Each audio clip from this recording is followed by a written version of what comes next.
గోదారమ్మ కుంకంబొట్టు దిద్ది మిరప ఎరుపు లంకానాథుడింకాగనంటూ పండు కొరుకు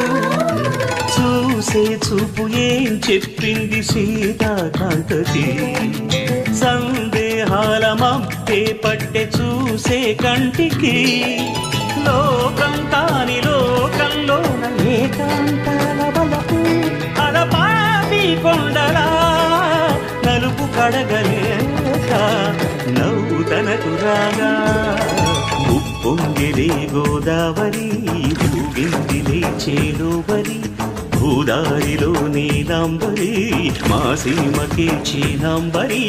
వెతలు తీర్చు మా దేవేరి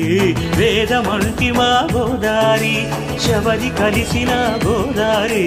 రామచరితకే పూదారి